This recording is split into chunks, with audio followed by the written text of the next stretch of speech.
People who have been on TV game shows, what are some behind the scenes secrets that regular viewers don't know about? Was in the audience at a Food Network taping, and Iron Chef America really is a 60-minute competition. That's not fudged. The judging on the other hand takes forever. My teacher was on Wheel of Fortune Australia and he won a life supply of WD-40. It turns out with average usage a can of WD-40 lasts 20 years. So a life supply is 4 cans. You win a lifetime supply of hammers. Here's one hammer. A work colleague of mine was one of the couples in Married at First Sight. He had a horrible experience. Needed counseling afterwards and is still receiving an appearance fee, read hush money, even though her season aired like 5 years ago. Her words. They let the other girl in the showcase showdown. Price is Right. Reddit after the audience booed her original bid. Something silly low like $10. 000. When it aired, they cut her original bid and showed only her second winning bid. I lost. Was on a MTV game show called Fist of Zen on MTV. Basically a group of people subjected to painful and nauseating tasks for cash. We won every round, but the producer asked us to purposefully fail one to change things up. Despite losing one round, we were still paid the full prize money.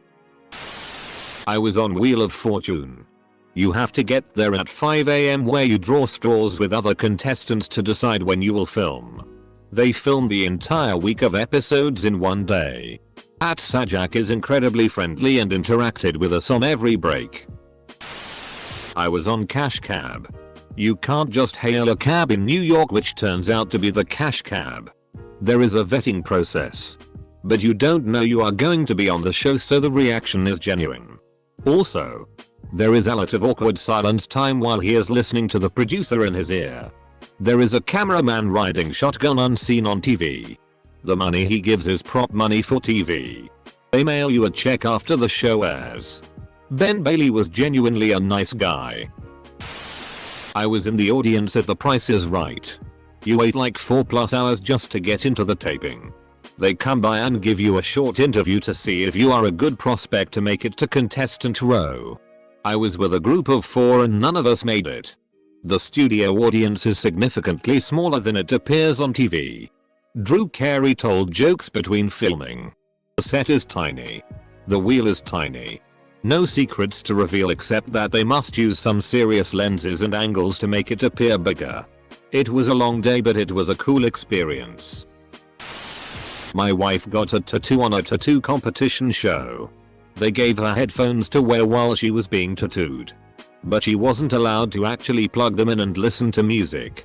Pure product placement lol. Other than that, it was a really good experience. Producers worked with her for several weeks leading up to and made sure she got a tattoo subject and style that she wanted. I was on Wheel of Fortune. 1. The wheel weighs a ton. Some people might watch and think that it's easy to target a particular dollar wedge. But to spin that thing well, you practically have to throw your arm out. 2. Pat Sajak is really quick-witted. In the taping before us, they filmed 5-6 episodes at once. A woman won the prize puzzle and started to cry like crazy as they cut to commercial. Sajak yelled to the director, or someone in the production crew, to throw him a box of tissues. So that when cameras came back up, he could be dabbing her tears as a joke. It was very lighthearted and added to the game show atmosphere. For sure. 3. The bonus round wheel does not weigh a ton. I was the night's champion, but sadly did not get the bonus puzzle for an extra $45,000. The smaller wheel looks a lot like the main one. And they don't give you a practice spin. So I just wound up and threw that sucker, and I thought it was going to fly into outer space. They tell the audience to clap and cheer, and they film that to edit it in during appropriate events. If we didn't cheer or clap loud enough, they had us retake it. The same goes for grimaces, negative reactions, and shock surprise. I was on Who Wants to Be a Millionaire. And it's all scripted. The filming took half a day for 30 minutes of film. When you win the intro round, you are taken out to get your makeup on. And then they instruct you how to act when you celebrate. The reason the audience is so completely useless, and why you see so many press wrong on obvious answers, is because 20-30% of the audience is friends and family to the other 7 contestants who are waiting for their turn. We spent 2 days in the studio. And if the initial contestant loses, the others get their chance. If one contestant goes far and takes a lot of time, no one else gets a chance. So the audience tells the wrong answer on purpose. Producers keep an eagle eye on contestants throughout the day, even escorting you to the bathroom.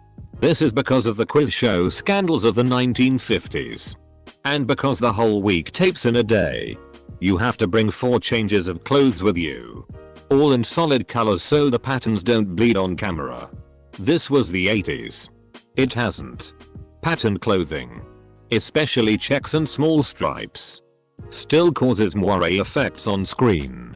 Source.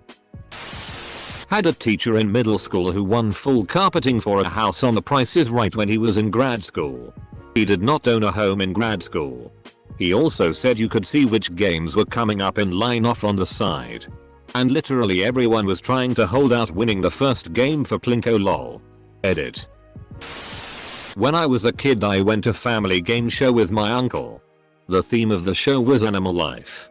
So it featured interviews, musical performances, etc. In between the questions we had to answer. None of that was shot in the order you see on TV. We shot questions and answers all in one go. Everything else had already been shot before and they used sound effects to make you think it was sequential. I auditioned for X Factor. You don't go to the celebrity judges first, you go in front of some off-camera judges. So every terrible and horrible singer you see on the show has already been told they are better than the many talented ones not deemed TV worthy, which makes it a lot more disgusting to me. In Deal or No Deal only the interesting people get picked. If you are outgoing and excited you've got a high chance of being selected. Also, if you appear to be their target contestant, but turn out to be a dud, then I think they have the option of not putting you on air and no prize for you. Whether that is a threat they follow through with or not I'm not sure. They have the option of not putting you on air and no prize for you. Whether that is a threat they follow through with or not I'm not sure. No way. That would definitely be fraud. Game shows are pretty strictly regulated and they can't just choose to not give you money that you won. I was on one that required like 30-second shot, don't quite remember, of the contestants scrambling around picking up the supplies they want. Turns out we didn't need nearly that long. Been on a few in the UK. Most notably The Chase. In all honesty, there's little in the way of secrets. I met my team on The Chase that morning in the hotel waiting for the taxi. On one show we were kept apart from our opponents probably to stop colluding about splitting or stealing. Another was just a long wait in the green room waiting for other episodes to film. As other people have said, clothes are important. No logos. Solid colors. No solid black or white though. Had very little interaction with hosts other than between takes or when they introduce themselves before the show. They have a job to do, so can't just spend time shooting the shit with you. That being said, Bradley Walsh was really nice. Oh. The Chase. You and Bradley legitimately have no idea which chaser you will face. Bradley likes the surprise of it apparently. A lot of his bits are ad-libbed, too. I was a contestant on The Price is Right. They don't choose people at random. They interview everyone in the audience for about 30 seconds earlier in the day and decide who to pick based off that. I was in the audience of polished versions of Who Wants to Be a Millionaire. To prevent cheating you have to pass 2 metal detector gates before entering studio. No phone or other electronic allowed. Everything takes so long here. Episode lasts around 30 minutes. But recording at 2-3 hours. There are only 3 episodes recorded every day. Once the big screen behind host back broke and we had to sit for 4 hours until it was repaired. At least we got paid extra. Friend, you phone in one of the lifelines is sitting in the same building as studio. Just other room. I've also been author of few question for Jeopardy, which is called Varbank here. Pretty badass name. Most of the authors had to be PhD or experienced experts in their field. I was accepted as a student just because they were short on economy and mathematics question. Sadly it was only one-time gig. But it was pretty fun seeing contestants trying to find question for answers I wrote. It also paid pretty nice. 100 zetas, so around $25, for each 5 question from one category, which was like 15 minutes of work. For my 19th birthday, we went to a Jerry Springer taping. This was about 12 years ago when it was still in Chicago. It's faker than I thought but far more entertaining than seeing the occasional episode on TV. The guests are smaller time actors trying to get screen time in.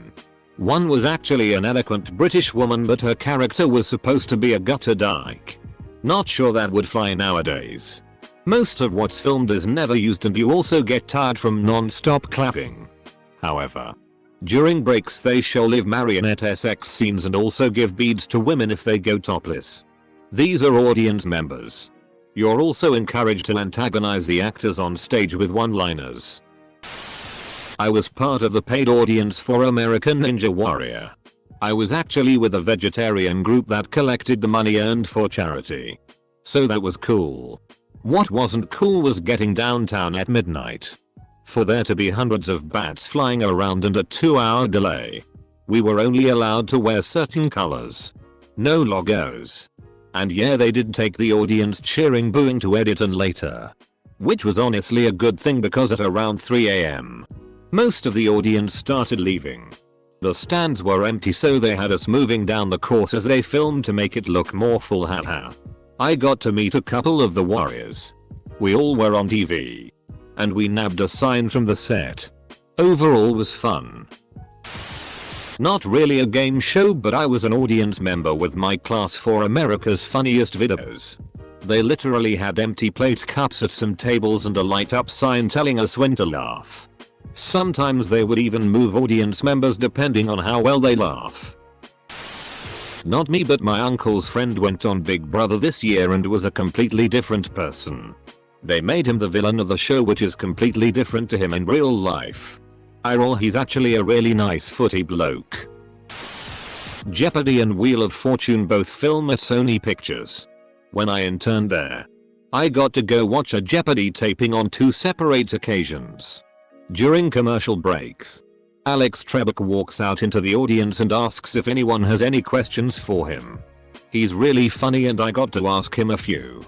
My friend that I brought used his one question to this absolute TV icon to ask him if he had ever seen a video called Jeopardy, where it's basically all the contestants named Jeff. The questions are all Jeff and the answers are all Jeff. Alex just looked confused and said, "Jeopardy? No. I don't think I have." Walked away. One of the Clue Crew people, I can't remember his name, would talk to us a lot and told my friend he saw it. I just like to think that Alex went home that night and remembered my friend's weird question, then watched it and thought about him. I attended a taping of Conan several years ago. As soon as the show is finished, Conan grabs a mic and roams the aisles while singing. This is the after the show song that nobody knows about or something similar. Definitely a crooner. And I openly swooned because come on. Conan is a dream and a treasure. Not exactly a game show. I saw Conan live. Only thing I can add to all this talk is when he went to the band. They had some audio issue like 30 seconds into the song. So folks yelled cut. They spent like 5 minutes figuring it out while Conan made a joke about "Don't worry folks, TV magic and those fools at home will never know how unprofessional we are here." Evil laugh. Then he was all, "Okay. We're gonna do that intro again. So clap just as much. And pretend that never happened." But. And he pretended like he was just coming back from commercial. Not a gamma shell, but was in the audience for the Steve Harvey show. Holy crap, is he a shallow and fragile individual. We were told we could ask him questions between takes if he was in a good enough mood, which he would only be in if we reacted well during takes. We also were not allowed to ask him any questions about his teeth or mustache. He also said that his lifelong dream was always to just be on television and that's it. Edit. Whoa. My top comment is about Steve Harvey and how terrible he is. He's also said shit like women shouldn't date atheists. Men cheat because of women, and in response to the question of how can a girl politely turn down romantic advances, he said something to the effect of you can't. Once a man is interested, we're locked in and there's nothing you can do. How fast they want to get rid of you when it's over. I was on Millionaire and it ends when they shoot everyone gathering around the host. Laughing. Shaking hands etc as if it's the start of an after party. They end the shot and then you have just a few minutes to grab your stuff from the dressing room and get on the bus out of there. I can understand it, their post-production work is just beginning. And most of the contestants are about to get a big disappointment hangover. You arrive full of hopes and dreams and then most people will not get into the chair. All will flame out pretty quickly. Some of the contestants were already starting to get cranky. And the production staff have no further use for them. So, if you tape a show but it never airs, you won't get the prizes and money you won. Years ago I was on the most renowned, long-running game show in my country, Sale of the Century, which aired every weeknight at 7 PM nationwide.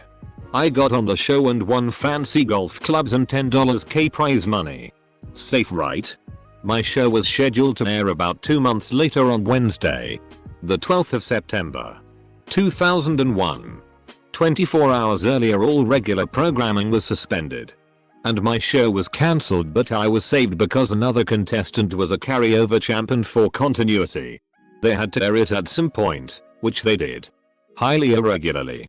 That following Saturday night, those terrorists never won out. I was in the audience of a game show and the host didn't interact with us at all. Instead, to keep the audience spirits up, they had this guy joke around with the audience between shows. I think it was 5 shows in one day or something. He was funnier than the host. Actually. My dad was on Countdown on Channel 4, UK broadcaster, back in the days of Richard Whiteley. There is a lot of stuff that gets repeated and recorded multiple times to fix stuff like reflections off glasses, coughing, eyes closed, continuity, etc. Also, Carol Vorderman wasn't the maths genius she was portrayed as. She did do most of the numbers game calculations. But for the really hard ones where neither contestant can get the exact answer, it wasn't Carol who worked it out. It was a Scottish guy called Michael Wiley. He'd spend ages scribbling away while the rest of the show was being recorded, and when he eventually worked it out, the calculations would be passed back to Carol, who would record her bit, which was then edited into the show to make it look like she had worked it out in real time. Edit. Everything looks way cheaper in person. Like most stuff is made of plywood. Commercial breaks usually include a weird stage manager telling you to do something different or the audience to get more involved. Those were as a contestant. Working on those shows is a whole other story. I nearly murdered the director of Mr. Kef because we spent 12 hours setting up the sets. Then he wanted everything to shift over about a foot. Luckily the union stepped in and said nope. I was on Slime Time Live because my family visited Universal Studios Florida, including the old school Nickelodeon Studios building. They gave my sister and I an entire change of clothes, including boxer shorts, I'm a girl too, and water shows. Our team was eliminated the first round, so they took us back to get dressed in our regular clothes. Then we got to sit in the audience for the rest of the show. My family took 2 weeks off of school in order to make that Florida trip. I realized that Slime Time Live only filmed on weekdays, and not during summer. So 12-year-old me came to the conclusion that you had to be playing hooky in order to get on the show. Robot Wars. You're waiting about half an hour between each battle. They will film either a heat or all the finals in a single day. If you were lucky, like I was, you'd see all the most popular robots fighting it out in the finals. The bit where the lights go out and all focus is on the arena. After the big scary voice says Robotaires, stand by, there is a pause that could be anything from 10 to 30 seconds in which the entire building is silent. You can hear a pin drop. Then you get the countdown and I shit you not, this is one of the coolest, most intense things I've ever sat through.